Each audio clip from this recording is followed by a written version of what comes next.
on est sur le site du barrage de Messira, qui est un barrage très important au niveau national. C'est un barrage à contrefort qui a été construit entre 1975 et 1979. Il est le deuxième sur le plan retenu. Son volume de retenue normale est de 2 654 millions de mètres cubes. Son rôle, c'est d'assurer l'eau pour la région du Grand Casablanca, Safi et surtout le Grand Marrakech. Marrakech et région s'étend d'une vitesse très grande et le besoin en eau a grandi en conséquence. Perforer, c'est pour avoir plus d'eau pour l'aval.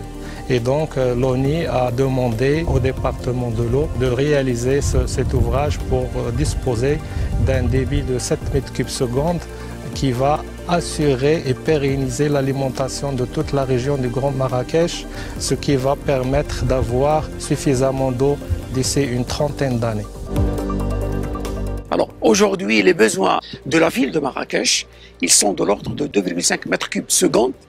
La problématique qui était posée, c'est que ce barrage ne dispose pas d'une prise d'eau pour pouvoir se raccorder et pour pouvoir acheminer l'eau vers les stations de traitement et jusqu'à la ville de Marrakech. Alors les objectifs ciblés, c'est de permettre d'alimenter en eau potable convenablement sur le long terme de 2 millions d'habitants dans la région de Marrakech. Donc les études également ont démontré que la meilleure solution serait de procéder à une perforation du barrage. Et là, c'est vraiment une décision courageuse. Je me souviens de l'idée quand elle avait été évoquée pour la première fois. Les inquiétudes étaient vives, tellement les défis étaient importants. Mais c'était sans compter sur notre détermination. Je dois dire que ce que nous faisons ici est assez exceptionnel. La difficulté, c'est le côté exceptionnel du projet. Percer un barrage qui retient jusqu'à 2,7 milliards de mètres cubes d'eau, ça reste une opération très sensible.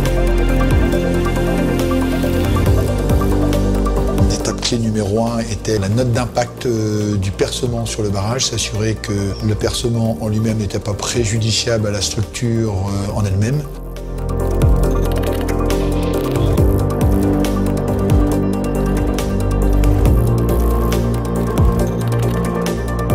Le projet consiste en la réalisation tout d'abord d'un lot prise d'eau brute avec la réalisation d'une perforation d'un diamètre de 2,5 mètres entre deux contreforts du barrage de Messira pour le scellement d'une conduite en acier d'un diamètre de 2 mètres.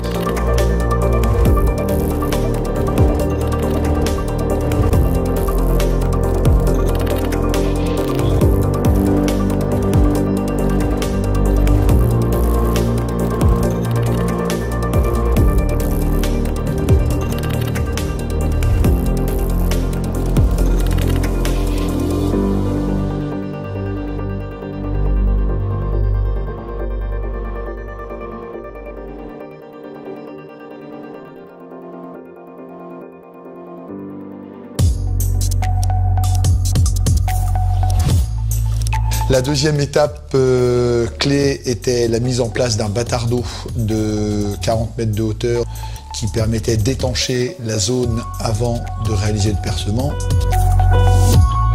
L'installation du bâtard d'eau était un challenge important pour nous parce que c'est une structure métallique qui pèse à peu près plus de 200 tonnes. Il fallait installer des rails. Il fallait prendre en considération le parement incliné du barrage, la planité du béton du barrage.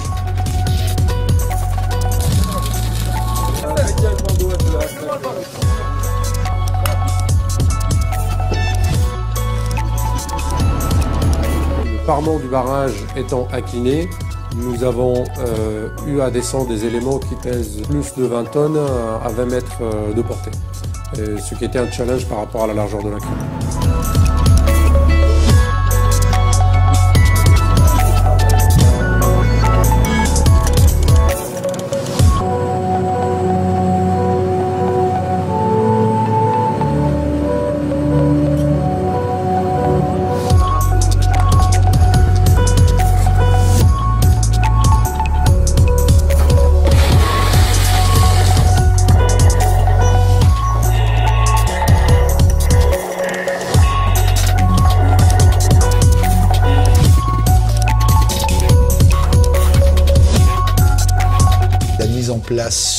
cloche parallépipédique donc de 5 mètres de diamètre et également une quarantaine de mètres de profondeur, également pour étancher la zone et qui permettait d'avoir une double étanchéité avant de commencer les travaux de percement.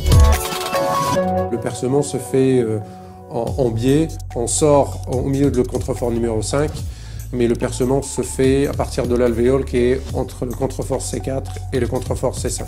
Nous avons fait des carottages d'un diamètre de 200 mm tout autour du périmètre de 2,50 m.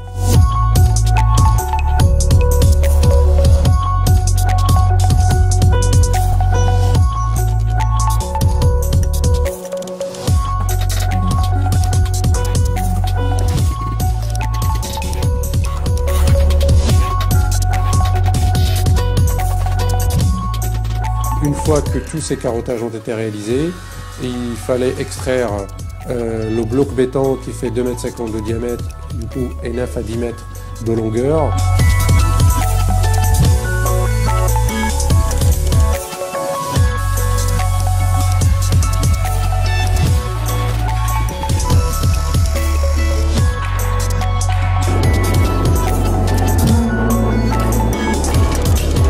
L'idée c'était quand même d'extraire ce bloc, le découper et sortir ce qu'on appellerait des rondelles qui pesaient quand même à peu près 10 tonnes. Et avec cette méthodologie, nous avons réussi à évacuer l'ensemble du noyau central.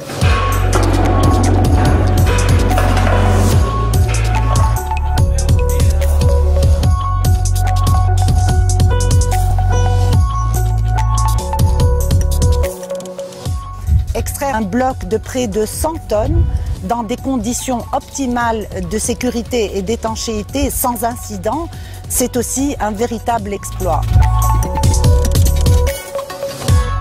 La réalisation de ce projet avec une telle complexité, avec tant de difficultés qu'on a rencontrées, ça nous donne beaucoup de fierté. Le rêve de faire une perforation, c'est une première. Et on a réussi à la faire pour alimenter donc, la ville de Marrakech à partir de ce barrage qui se trouve à 125 km de la ville de Marrakech. Devant cet ouvrage, je ressens beaucoup d'émotions. Je me rappelle de l'idée du projet quand il a été évoqué pour la première fois pendant l'évaluation de la banque de ce grand projet. C'était pratiquement impossible de réaliser ce type d'ouvrage. Et un débat a été ouvert avec l'ONI et avec le département de l'eau en présence des experts de la banque qui ont été renforcés par des grands experts de renommée internationale spécialisés dans les barrages pour pouvoir prendre une décision de retenir ce projet ou de ne pas le retenir. Quand on le voit aujourd'hui, ça ne peut être qu'une fierté pour laquelle nous sommes très contents et je tiens à féliciter le département de l'eau, l'ONI, l'agent du bassin hydraulique, le secteur privé, société qui a réalisé ces travaux, l'ingénierie marocaine et internationale qui a assuré le contrôle, la supervision des travaux. Cette coopération ne date pas d'hier ou d'aujourd'hui.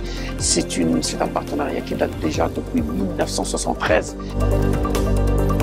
Nous sommes bien au-delà du simple rôle de bailleur de fonds. Nous sommes un partenaire stratégique ici au Maroc dans ce domaine. Depuis une cinquantaine d'années, nous appuyons l'ONI et le département de l'eau dans l'accomplissement de sa mission. Plus de 15 millions de Marocains ont vu leur qualité de vie s'améliorer grâce à nos projets d'eau et d'assainissement.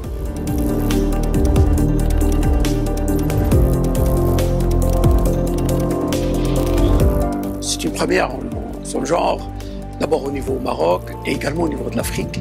Je peux souligner l'exemplarité aujourd'hui et le professionnalisme des équipes, que ce soit celles des équipes de l'ONE, les équipes de Rabat, qui ont pu relever des grands challenges, des grandes contraintes au cours de la mise en œuvre de ces grands projets que nous avons réalisés ensemble. Et là, vraiment, je rends hommage à tous les membres du conseil d'administration de Rabat. Et si nous l'avons réussi, c'est parce qu'il y a un travail conjoint entre l'ONE, le ministère de l'Équipement et le bailleur de fonds qui est la Banque africaine de développement.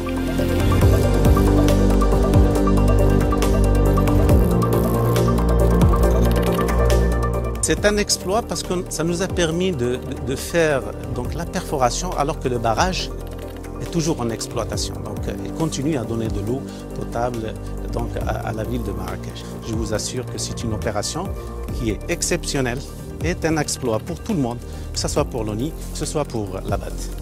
Et l'objectif également ciblé, c'est qu'on veut dupliquer cette technologie, que ce soit au Maroc, dans d'autres barrages, ou bien le dupliquer dans d'autres pays africains.